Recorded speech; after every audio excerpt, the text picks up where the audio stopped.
Hi ನಮಸ್ಕಾರ ಎಲ್ಲರೂ ಹೇಗಿದ್ದೀರಾ ಚೆನ್ನಾಗಿದ್ದೀರಾ ಅಂತ ಭಾವಿಸ್ತಾ ನಾನಿವತ್ತೊಂದು ಒಳ್ಳೆ ರೆಸಿಪಿನ ನಿಮ್ಮ ಜೊತೆಗೆ ಶೇರ್ ಮಾಡ್ತಾ ಇದ್ದೀನಿ. ದೋಸೆ ಚಪಾತಿ ಅನ್ನಕ್ಕೆ ಒಳ್ಳೆ ಕಾಂಬಿನೇಷನ್ ಆಗಿರೋಂಥ ಸಾಂಬಾರ್ ರೆಸಿಪಿನ ತೋರಿಸ್ತಾ ಇದ್ದೀನಿ. ಇದು ಪಕ್ಕ ಹಳ್ಳಿ ಸ್ಟೈಲ್ ಸಾಂಬಾರಾಗಿರುತ್ತೆ ತುಂಬ ಅಂದರೆ ತುಂಬ ರುಚಿಕರವಾಗಿರುತ್ತೆ. ಇದೊಂಥರ ಡಿಫ್ರೆಂಟ್ ಸಾಂಬಾರಾಗಿರುತ್ತೆ. ಒಂದ್ಸರಿ ಟ್ರೈ ಮಾಡಿ ಹೇಗೆ ಮಾಡೋದು ಅಂತ. ಹಾಗಿದ್ರೆ ನೋಡೋಣ ಬನ್ನಿ.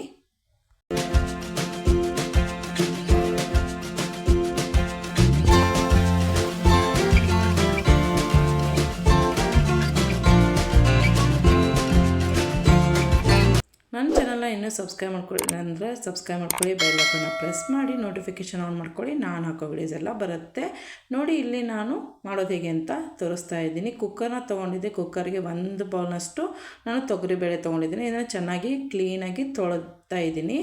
ಇವಾಗ ಇದನ್ನು ನೋಡಿ ನೀರು ತೆಗೆದುಬಿಟ್ಟು ಚೆನ್ನಾಗಿ ಇವಾಗ ತೊಳೆದ್ಬಿಟ್ಟು ಇಟ್ಕೊಂಡಿದ್ದೀನಿ. ಇವಾಗ 1 ಕಪ್ಪು ಬೇಳೆ ತೊಗೊಂಡ್ರೆ ನಾನು 2.5 ಕಪ್ನಷ್ಟು ಇದಕ್ಕೆ ಇವಾಗ ನೀರನ್ನ ಹಾಕ್ತಾಯಿದ್ದೀನಿ. ನೀವು ಯಾವ ಕಪ್ನಿಂದ ತೊಗೊಂಡಿರ್ತೀರೋ ಆ ಕಪ್ನಿಂದ 2.5 ಕಪ್ನಷ್ಟು ನೀರನ್ನ ಹಾಕಬೇಕಾಗತ್ತೆ. ಮತ್ತು ಇಲ್ಲಿ ಅರ್ಧ ಬೌಲ್ನಷ್ಟು ನಾನು ಅವರೆಕಾಳನ್ನ ಹಾಕಿದ್ದೀನಿ. ಸ್ವಲ್ಪ ಅರಿಶಿನ ಮತ್ತು ಸ್ವಲ್ಪ ಎಣ್ಣೆನ ಹಾಕ್ಬಿಟ್ಟು ಇದನ್ನು ಕ್ಯಾಪ್ ಕ್ಲೋಸ್ ಮಾಡಿ ಇದನ್ನು ನಾನು 3 ವಿಸಿಲ್ನ ಇವಾಗ ತೆಗಿತೀನಿ. 3 ವಿಸಿಲ್ ಆಗಬೇಕು, ಅಂದರೆ ಬೇಳೆ ಸ್ವಲ್ಪ ಚೆನ್ನಾಗಿ ಬೆಂದು ಬರಬೇಕು. ಆ ಥರ ಅಲ್ಲಿವರೆಗೂ ನಾನಿವಾಗ ಇಲ್ಲಿ ಒಂದು ಪ್ಯಾನ್ ಇಟ್ಕೊಂಡಿದ್ದೀನಿ. ಅದಕ್ಕೆ ಕಡಲೆಬೇಳೆ, ಸ್ವಲ್ಪ ಉದ್ದಿನಬೇಳೆ ಮತ್ತು ಜೀರಿಗೆ, ಇದಕ್ಕೆ ಸ್ವಲ್ಪ ನಾನಿವಾಗ ಮೆಂತ್ಯ ಕಾಳು ಹಾಕ್ತಾಯಿದ್ದೀನಿ. ಜಾಸ್ತಿ ಮೆಂತ್ಯ ಕಾಳು ಹಾಕಬೇಡಿ, ಸ್ವಲ್ಪ ಹಾಕಿಬಿಟ್ಟು ಇದನ್ನು ಚೆನ್ನಾಗಿ ಫ್ರೈ ಮಾಡ್ಕೊಳ್ಳಿ. ಇದು ಗೋಲ್ಡನ್ ಕಲರ್ ಬರೋವರೆಗೂ ಇದನ್ನು ಚೆನ್ನಾಗಿ ಫ್ರೈ ಮಾಡ್ಕೋಬೇಕಾಗತ್ತೆ. ಇದು ಇಡ್ಲಿ ಮತ್ತು ದೋಸೆ ಅನ್ನಕ್ಕಂತೂ ಸೂಪರಾಗಿರೋಂಥ ಕಾಂಬಿನೇಷನ್ ಆಗಿರುತ್ತೆ. ಅದಕ್ಕೆ ನಾನಿವಾಗ ನೋಡಿ ಬೆಳ್ಳುಳ್ಳಿ ಮತ್ತು ಇಲ್ಲಿ 3ರಿಂದ 4 ನಾನು ರೆಡ್ ಚಿಲ್ಲಿನ ತೊಗೊಂಡ್ಬಿಟ್ಟು ಹಾಕಿದ್ದೀನಿ. ಮತ್ತು ಸ್ವಲ್ಪ ಕರಿಬೇವಿನ ಸೊಪ್ಪು ಕೂಡ ಇದಕ್ಕೆ ಹಾಕಿದ್ದೀನಿ. ಹಾಕ್ಬಿಟ್ಟು ಇದನ್ನು ಚೆನ್ನಾಗಿ ಫ್ರೈ ಮಾಡ್ಕೊಂಡಿದ್ದೀನಿ. ಫ್ರೈ ಮಾಡಿಕೊಂಡು ಇವಾಗ ಮಿಕ್ಸಿ ಜಾರ್ಗೆ ಇದನ್ನು ಹಾಕ್ತಾಯಿದ್ದೀನಿ. ಹಾಕ್ಬಿಟ್ಟು ಸ್ವಲ್ಪ ಹಸಿ ಕೊಬ್ಬರಿನ ನಾನು ಇದಕ್ಕೆ ಹಾಕಿ ಸ್ವಲ್ಪ ಕೊತ್ತಂಬರಿ ಸೊಪ್ಪು ಕೂಡ ಇದಕ್ಕೆ ಹಾಕ್ತಾಯಿದ್ದೀನಿ. ಹಾಕಿ ಇದನ್ನು ಮಿಕ್ಸಿ ಮಾಡ್ಕೋಬೇಕು ನೋಡಿ. ಈ ಥರ ಇವಾಗ ಆಗಿದೆ. ಸ್ವಲ್ಪ ನೀರನ್ನ ಹಾಕ್ಬಿಟ್ಟು ನಾನು ಮಿಕ್ಸಿ ಮಾಡ್ಕೊಂಡಿದ್ದೆ. ಇವಾಗ ಆಗಿದೆ ಇದು. ಮತ್ತು ಇಲ್ಲಿ ನಾನು ಬೇಳೆ ಕುದಿಯೋಕೆ ಇಟ್ಟಿದ್ದೆಲ್ಲ ನೋಡಿ. ಈ ಥರ ಬೇಳೆ ಇಷ್ಟೊಂದು ಬಾಯ್ಲ್ ಆಗಬೇಕು. ಈ ಥರ ಆದರೆ ಸಾಕು. ಇದನ್ನು ಸ್ವಲ್ಪ ಸ್ಮ್ಯಾಶ್ ಮಾಡ್ಕೊತಾ ಇದ್ದೀನಿ. ಸ್ವಲ್ಪ ಇದು ಸ್ಮ್ಯಾಶ್ ಆಗಬೇಕು, ಅಂದರೆ ಇದು ಟೇಸ್ಟ್ ಚೆನ್ನಾಗಿ ಕೊಡೋದು. ನೋಡಿ ಈ ಥರ ಆಗಬೇಕು. ಇಷ್ಟೊಂದು ಆದರೆ ಸಾಕು. ಇವಾಗ ನಾನು ಗ್ಯಾಸ್ ಸ್ಟವ್ ಮೇಲೆ ಒಂದು ಪಾತ್ರೆ ಇಟ್ಟಿದ್ದೀನಿ. ಪಾತ್ರೆಗೆ ಸ್ವಲ್ಪ ಎಣ್ಣೆನ ಹಾಕ್ತಾಯಿದ್ದೀನಿ. ಎಣ್ಣೆ ಬಿಸಿ ಆದಮೇಲೆ ಸಾಸಿವೆನ ಹಾಕ್ತಾಯಿದ್ದೀನಿ. ಸಾಸಿವೆ ಚಟಪಟ ಅನ್ನಬೇಕು. ಸಾಸಿವೆ ಚಟಪಟ ಆದಮೇಲೆ ನಾನು ಇಲ್ಲಿ ಸಾಂಬಾರು ಈರುಳ್ಳಿನ ತೊಗೊಂಡಿದ್ದೀನಿ. ಇದನ್ನು ಇವಾಗ ಇದಕ್ಕೆ ಹಾಕ್ಬಿಟ್ಟು ಇದನ್ನು ಚೆನ್ನಾಗಿ ಹಸಿ ವಾಸನೆ ಹೋಗೋವರೆಗೂ ಇದನ್ನು ಫ್ರೈ ಮಾಡ್ಕೋಬೇಕು. ಫ್ರೈ ಮಾಡ್ಕೊಂಡಾದಮೇಲೆ ನೋಡಿ ಈ ಥರ ಆದಮೇಲೆ 2 ಟೊಮ್ಯಾಟೊ ನಾನು ಕಟ್ ಮಾಡಿಟ್ಕೊಂಡಿದ್ದೆ. ಅದನ್ನು ಕೂಡ ಇದಕ್ಕೆ ಇವಾಗ ಹಾಕ್ಬಿಟ್ಟು ಇದನ್ನು ಕೂಡ ಹಸಿ ವಾಸನೆ ಹೋಗೋವರೆಗೂ ನಾನು ಫ್ರೈ ಮಾಡ್ತಾಯಿದ್ದೀನಿ. ಇಲ್ಲಿ ನಾನು ಇವಾಗ 2 ಸ್ಪೂನಷ್ಟು ಉಪ್ಪನ್ನ ಹಾಕ್ತಾಯಿದ್ದೀನಿ. ಅಂದರೆ ಇದು ಬೇಗ ಬೆಂದು ಬರುತ್ತೆ ಅನ್ನೋಗೋಸ್ಕರ ನಾನು ಉಪ್ಪನ್ನ ಹಾಕ್ಬಿಟ್ಟು ಇದನ್ನು ಕೂಡ ಚೆನ್ನಾಗಿ ಫ್ರೈನ ಮಾಡ್ಕೊತಾ ಇದ್ದೀನಿ. ಸ್ವಲ್ಪ ಹೊತ್ತು ಇದನ್ನು ಹಾಗೆ ಬಿಟ್ಬಿಡಿ, 1-2ರಿಂದ 3 ನಿಮಿಷ ಹಾಗೆ ಬಿಟ್ಬಿಡಿ. ಬಿಟ್ಟಾದಮೇಲೆ ನಾನಿಲ್ಲಿ ಅರ್ಧ ಆಲೂಗಡ್ಡೆನ ಕಟ್ ಮಾಡಿ ಇಟ್ಕೊಂಡಿದ್ದೆ, ಸಿಪ್ಪೆ ತೆಗೆದ್ಬಿಟ್ಟು ಅದನ್ನು ಕೂಡ ಇದಕ್ಕೆ ಇವಾಗ ಹಾಕಿದ್ದೀನಿ. ಹಾಕಿ ಮತ್ತು 1 ಬದನೆಕಾಯಿ ಕೂಡ ಇದಕ್ಕೆ ನಾನು ಕಟ್ ಮಾಡಿಬಿಟ್ಟು ಹಾಕಿದ್ದೀನಿ. ಹಾಕಿ ಇದನ್ನು ಕೂಡ ಹಸಿ ವಾಸನೆ ಹೋಗೋವರೆಗೂ ಚೆನ್ನಾಗಿ ಇದನ್ನು ಫ್ರೈ ಮಾಡ್ಕೋಬೇಕಾಗತ್ತೆ. ಮಾಡಿಕೊಂಡು 1-2 ನಿಮಿಷ ಹಾಗೆ ಬಿಟ್ಬಿಡಿ. ಹಾಗೆ ಬಿಟ್ಟಾದಮೇಲೆ ಇಲ್ಲಿ ನಾನು ಸ್ವಲ್ಪ ಹುಣಸಿನ ಹಣ್ಣಿನ ರಸ ಕೂಡ ಹಾಕಿದ್ದೀನಿ. ಹಾಕ್ಬಿಟ್ಟು ಇದು ಸ್ವಲ್ಪ ಬಾಯ್ಲ್ ಆಗಬೇಕು. ಬಾಯ್ಲ್ ಆಗಬೇಕಾದ್ರೆ ನಾನು ಇಲ್ಲಿ ನೋಡಿ ಕ್ಯಾಪ್ನ ಕ್ಲೋಸ್ ಮಾಡಿ ಇಡ್ತಾಯಿದ್ದೀನಿ. 3 ನಿಮಿಷ ಇದೇ ಥರ ಕ್ಲೋಸ್ ಆಗಿರಲಿ. ಇವಾಗ 3 ನಿಮಿಷ ಆಗಿದೆ. ನಾನು ಇದನ್ನು ಕ್ಯಾಪ್ನ ಓಪನ್ ಮಾಡ್ತಾಯಿದ್ದೀನಿ. ನೋಡಿ ಈ ಥರ ಇದು ಬಾಯ್ಲ್ ಆಗಬೇಕು, ಅಂದರೆ ಬದನೆಕಾಯಿ ಆಲೂಗಡ್ಡೆ ಎಲ್ಲ ಚೆನ್ನಾಗಿ ಬೆಂದು ಬರಬೇಕು. ಅದಕ್ಕೋಸ್ಕರ ನಾನು ಈ ಥರ ಮಾಡಿದ್ದೆ. ನೋಡಿ ಇವಾಗ ಇದು ಈ ಥರ ಆಗಿದೆ, ಅಂದರೆ ಬದನೆಕಾಯಿ ಚೆನ್ನಾಗಿ ಬೆಂದು ಬರಬೇಕು, ಆಲೂಗಡ್ಡೆ ಬದನೆಕಾಯಿ. ಆ ಟೈಮಲ್ಲಿ ನಾನು ಇವಾಗ ಮಿಕ್ಸಿ ಮಾಡ್ಕೊಂಡಿದ್ನಲ್ವ ಅದನ್ನು ಇದಕ್ಕೆ ಇವಾಗ ಹಾಕ್ತಾಯಿದ್ದೀನಿ. ಹಾಕ್ಬಿಟ್ಟು ಇದನ್ನು ಕೂಡ ನಾನು ಚೆನ್ನಾಗಿ ಮಿಕ್ಸ್ ಮಾಡ್ತಾಯಿದ್ದೀನಿ.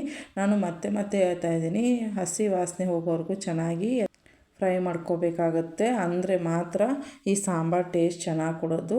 ನೋಡಿ ಇವಾಗ ಈ ಥರ ಆದಮೇಲೆ ನಾನಿವಾಗ ಆವಾಗಲೇ ಬೇಯಿಸ್ಕೊಂಡಿರೋವಂಥ ಬೇಳೆ ಕೂಡ ಇದಕ್ಕೆ ಹಾಕಿ ಮತ್ತು ಅದೇ ಕುಕ್ಕರ್ಗೆ ಸ್ವಲ್ಪ ನೀರನ್ನ ಹಾಕಿ ಮತ್ತು ಇದಕ್ಕೆ ಮಿಕ್ಸ್ ಮಾಡ್ತಾಯಿದ್ದೀನಿ.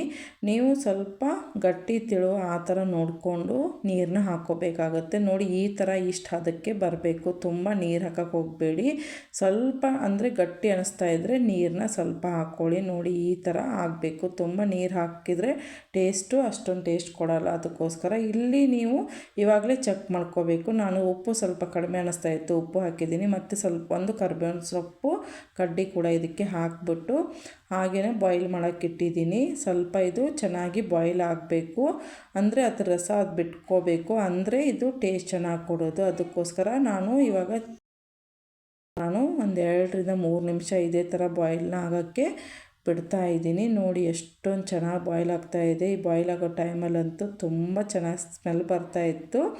ತುಂಬ ಟೇಸ್ಟ್ ಕೂಡ ಅಷ್ಟೇ ಚೆನ್ನಾಗಿರುತ್ತೆ. ನೀವು ಒಂದು ಸರಿ ಇದನ್ನು ಟ್ರೈ ಮಾಡಿ, ಖಂಡಿತ ಇಷ್ಟ ಆಗುತ್ತೆ. ಮತ್ತೆ ಮಾಡ್ಕೊತೀರಾ. ನೋಡಿ ಎಷ್ಟೊಂದು ಚೆನ್ನಾಗಿ ಬಾಯ್ಲ್ ಆಗ್ತಿದೆ. ಈ ಥರ ಆಗಬೇಕು.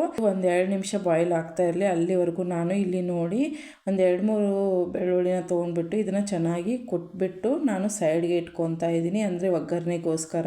ಇಲ್ಲಿ ಇನ್ನೊಂದು ಗ್ಯಾಸ್ ಸ್ಟವ್ ಮೇಲೆ ಚಿಕ್ಕ ಪಾತ್ರೆನ ಇಟ್ಟಿದ್ದೆ, ಅದಕ್ಕೆ ಸ್ವಲ್ಪ ಎಣ್ಣೆನ ಹಾಕ್ತಾಯಿದ್ದೀನಿ. ಹಾಕ್ಬಿಟ್ಟು ಇದು ಚೆನ್ನಾಗಿ ಎಣ್ಣೆ ಕಾಯಬೇಕು.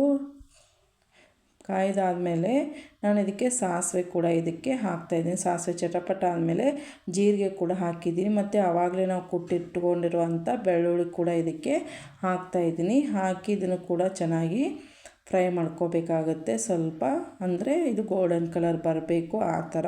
ಇಲ್ಲಿ ನಾನಿವಾಗ ಕರಿಬೇವಿನ ಸೊಪ್ಪು ಕೂಡ ಇದಕ್ಕೆ ಹಾಕಿದ್ದೀನಿ. ಹಾಕ್ಬಿಟ್ಟು ಇದನ್ನು ಚೆನ್ನಾಗಿ ಫ್ರೈ ಮಾಡ್ಕೋಬೇಕಾಗತ್ತೆ. ಇಲ್ಲಿ ಸ್ವಲ್ಪ ನಾನಿವಾಗ ಹಿಂಗೆ ಕೂಡ ಇದಕ್ಕೆ ಹಾಕ್ತಾಯಿದ್ದೀನಿ. ಹಿಂಗೆ ಹಾಕೋದ್ರಿಂದ ಟೇಸ್ಟು ಸ್ಮೆಲ್ಲು ತುಂಬ ಚೆನ್ನಾಗಿ ಕೊಡುತ್ತೆ. ನೋಡಿ ಇವಾಗ ಇಲ್ಲಿ ಅಚ್ಚ ಖಾರದ ಪುಡಿ ಕೂಡ ನಾನು 1 ಸ್ಪೂನಷ್ಟು ಹಾಕ್ಬಿಟ್ಟು ಇದನ್ನು ಗ್ಯಾಸ್ ಸ್ಟವ್ನ ಆಫ್ ಮಾಡ್ತಾಯಿದ್ದೀನಿ. ಆಫ್ ಮಾಡಿದ ಮೇಲೆ ಆ ಕುದೀತಿರುವಂಥ ಸಾಂಬಾರಿಗೆ ಇವಾಗ ಈ ಒಗ್ಗರಣೆನ ಹಾಕ್ಬಿಟ್ಟು ಮತ್ತೆ ಒಂದು 2 ನಿಮಿಷ ಕುದಿಸ್ಬಿಟ್ರಂತೂ ಸಖತ್ತಾಗಿರುವಂಥ ಸಾಂಬಾರು ರೆಡಿ ಆಯಿತು. ಇವಾಗ ರೆಡಿ ಇರುವಂಥ ಸಾಂಬಾರಿಗೆ ಕಟ್ ಮಾಡಿರುವಂಥ ಕೊತ್ತಂಬರಿ ಸೊಪ್ಪನ್ನ ಸ್ವಲ್ಪ ಹಾಕ್ತಾಯಿದ್ದೀನಿ. ಇವಾಗ ದೋಸೆ, ಇಡ್ಲಿ, ಅನ್ನಕ್ಕೆ ಕಾಂಬಿನೇಷನ್ ಆಗಿರುವಂಥ ಸಾಂಬಾರು ಇವಾಗ ರೆಡಿ ಇದೆ. ಇವಾಗ ನಾನು ಇದನ್ನು ದೋಸೆ ಜೊತೆಗೆ ಸರ್ವ್ ಮಾಡ್ತಾಯಿದ್ದೀನಿ. ತುಂಬ ಅಂದರೆ ತುಂಬ ಟೇಸ್ಟಿಯಾಗಿರುವಂಥ ಸಾಂಬಾರು ರೆಸಿಪಿ ಇವಾಗ ರೆಡಿ ಇದೆ. ನಾನು ಮಾಡಿರೋ ಸಾಂಬಾರು ರೆಸಿಪಿ ನಿಮಗೆ ಇಷ್ಟ ಆದರೆ ಲೈಕ್ ಮಾಡೋದಂತೂ ಮರಿಬೇಡಿ. ನಿಮ್ಮ ಫ್ರೆಂಡ್ಸ್ಗೆ, ರಿಲೇಟಿವ್ಸ್ಗೂ ಕೂಡ ಇದನ್ನು ಶೇರ್ ಮಾಡಿ. ಮತ್ತೆ ಮುಂದಿನ ವಿಡಿಯೋದಲ್ಲಿ ಸಿಗೋಣ. Thank you for watching.